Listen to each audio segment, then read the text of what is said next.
if you don't end up using your girl parts, will they just shrivel up and go away?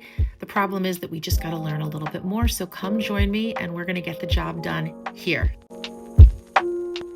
So if you don't use it, are you going to lose it in your lady parts? Hi, I'm your local OBGYN. I love women, and let's learn a little bit about our female anatomy and women's health.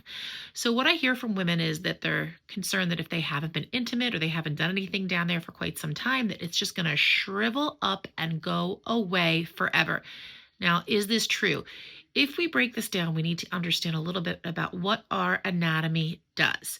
So when we are sort of in relationships and going through like normal anatomical lifespans, we are using our tissue in our vaginal area. It has good estrogen, which means it has moisture, stretch, and a certain amount of thickness to that tissue, which provides you with comfort in your vaginal intimacy.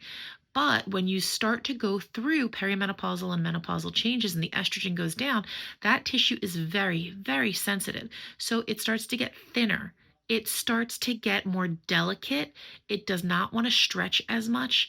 And overall, if you don't have intimacy, that actual vaginal canal can start to shrink down a little bit because there's no stretch to keep it open in that space.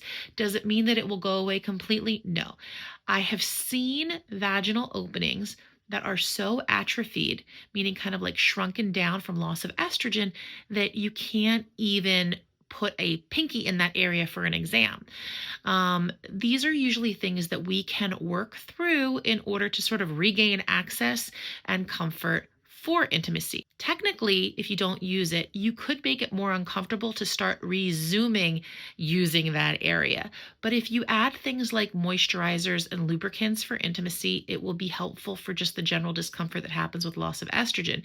If you find that you need more supplementation, adding in something like a vaginal estrogen will start to increase the thickness, moisture, and stretchability of the vaginal tissue. This will also reduce the discomfort, burning, sometimes little cracks that happen in the skin that can be quite uncomfortable.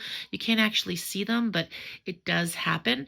If we find that we can't even get penetration in this scenario, this is where pelvic floor physical therapist, as well as vaginal dilators with these moisturizers and estrogens can really make a big difference, because you can actually slowly stretch and gain length back in the vagina so that you are able to resume activities based on what your wishes are. A lot of women will say, hey, it's gone, I don't need it again. And that's a personal decision that you guys have. A lot of women find that just using external areas is really enough for what they want for their own intimate lifestyles, but everybody's different, and at least you should know that there are many options available.